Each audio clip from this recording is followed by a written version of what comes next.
My name is Alejandro Jimenez, and I am the founder and CEO of Everest Master, a company dedicated to develop virtual engaging experiences in different products. What we want is to develop virtual solutions to overcome life challenges. Everything started back in 2019 when I was studying online and I didn't have a good experience. In first place, because I was comparing studying in person versus studying online, and there are many uh, issues there. After a long research, I realized these same issues not only happen with online education, but also with virtual events and meetings as well. Here I have four of them. So in first place, it's hard to make connections, at least meaningful connections. Users are not engaged in the conversation all the time, and there is a lack of privacy for conversations like one-on-one while we are sharing the same meeting link. And at the same time, the environments are rudimentary, like just the same. It's not too much. So part of the problem is that we went from being in face to face, making those meaningful connections with people, to being barely engaged in solutions like Zoom, for example, which based on the National Institute of Health, 4 out of 5 people are not engaged in Zoom meetings, or at least they report that. Uh, when it comes to the solution, we have to think of the following: developing an amazing virtual world where everyone can meet, network, and belong to a community. For this, we provide customized environment, engaging experiences, and live venues. If you are familiar with The Sims or Second Life or particularly most video games, you will understand how Everest Master means because our bases come from the video game industry. You have your avatar and you have a virtual world to explore. We want this to become later on, not this moment, an immersive experience using Oculus VR or any similar technology to allow people to get inside the event 100%. Why now is the right moment for a solution like this? Well, I think it's very obvious, but people are dying for human interaction, which translates into a big opportunity to create new experiences, even though they are companies providing solutions. Making an experience unique will be really meaningful because people get bored about Zoom or other solutions just in a couple of months.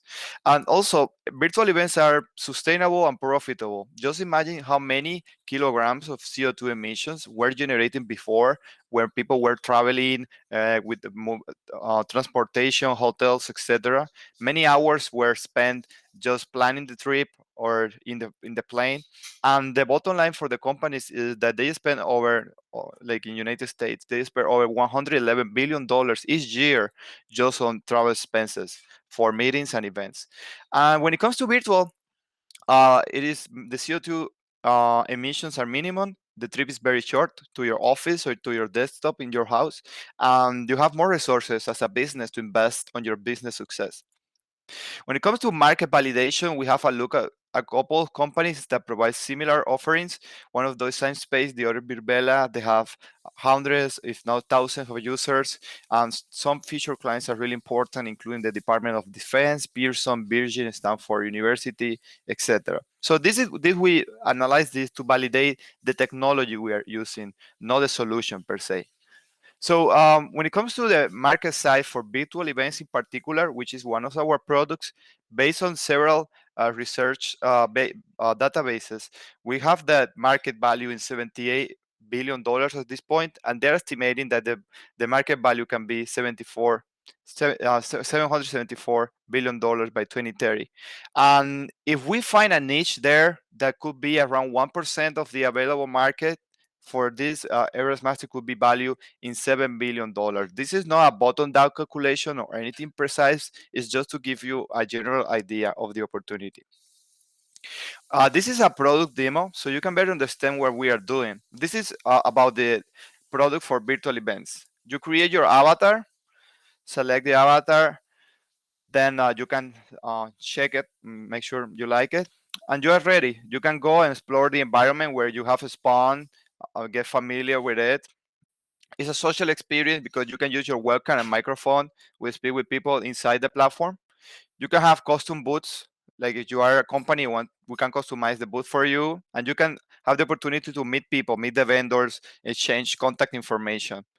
As well, you can have private conversations inside these bubbles with anyone you find. You can use the auditorium for live presentations in front of an audience where you can share your screen and your webcam. You can also use the web browser to use any app available online, like this one that is a whiteboard when to teach something, for example.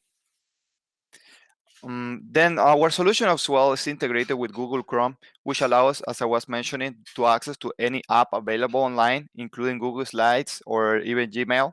It's like having a computer inside the platform, and it's really useful in the sense like if you want to play music, we don't have to do any special integration. We just connect to YouTube and you play music that way. Just to give you an example. The business model is so far is that looks like this. We provide a public space that is always for free. People use this space to get familiar with the solution we are providing, with the features, etc.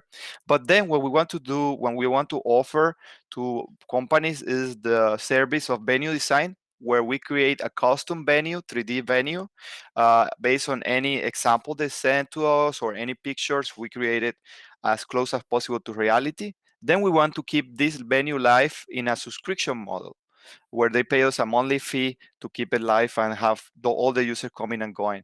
Last but not least, this is the product we are talking right now, is the virtual events product where we combine both of them. We design the venue and keep it live so they can have an event running, hosting, well, having 30 to 2,000 users or more coming to that event. Wait, wait. Oh yeah. So our marketing strategy is first to promote the platform itself by hosting these virtual events with our clients. Then we want to establish strategic partnerships with companies that are vendors of any other company that may need this service, and then continue with direct and digital marketing.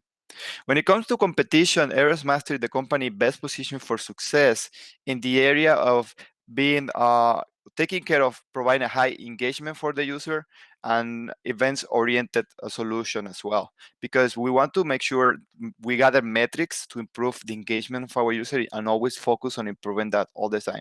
It's not a static solution, it will always continue growing. When it comes to our competitive advantage, we want to be one of the few or first companies available out there that provides a whole variety of a virtual world for multiple virtual events where you can go from one event to the other. We want to make it easy to use. It's user driven, optimized for communication. I already mentioned the gauge experiences, and as well, I think very important is the possibilities are endless, because right now the virtual events is just one product where that we are able to offer, but we can offer a virtual classroom, virtual HR training, or even a campus tour, etc. There are many use cases. When it comes to the team, we are 4 members at this point.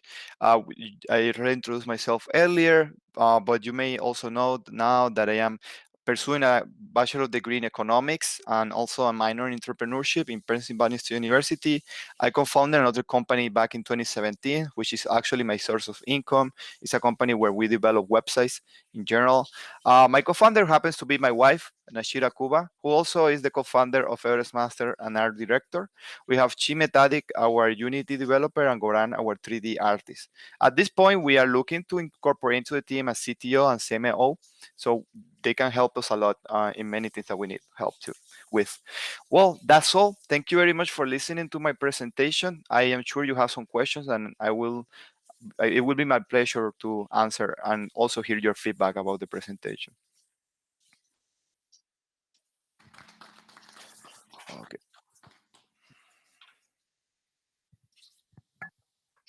Have you thought about incorporating virtual reality technology into this? Yeah, in the future, what we want to first is to create a solution that is you can use from your desktop computer, because not many people have access to virtual reality yet, because the cost involved from that and technological limitations. But we want to first get solid when it comes to be having an either web-based solution or a program that you can download use directly, and then once that is working fine, we will move into VR.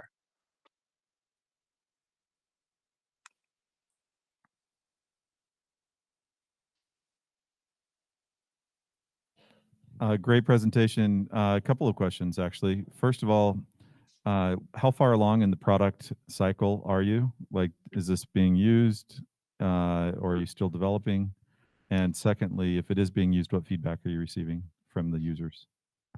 Yeah, so it's a good question. Actually, we are in a sensitive moment because initially we developed the solution for higher education. There was our first product was a virtual classroom, and I tried to do all the interviews possible with professors, students, surveys, etc. But after spending a lot of time on that, we realized that universities were not going to use this product just out of the box. They require certain validation from businesses and also require working with a company that has a structure, has a risk protocol, have all the legal basis. And a startup doesn't have that, at least not ours. We don't have that much money to invest on it upfront. So we decided that we need to pivot. And right now we are in that process. We are looking to actually go back from step one, do customer discovery again, and figure out which niche we could target that would benefit the most from this service, and as well offer less resistance. We have currently an MVP that is available in our website, but that is it doesn't provide a solution that we have someone coming back to use at any time. So even though we have registered users, nobody is coming back in a daily basis.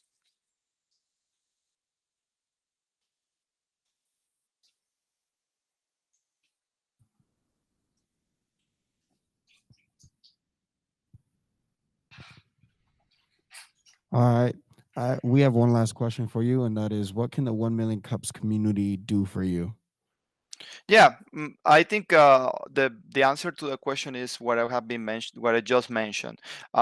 We will appreciate your advice about what would be your suggestion on from your own experience with customer discovery, and if you have any insights about that, because there are several ways to do customer discovery, but specifically when it comes to being a startup, I would like to hear any advice that do you have for being for doing a better customer discovery, and also with that adaptation of COVID, that now we are somehow distant from each other.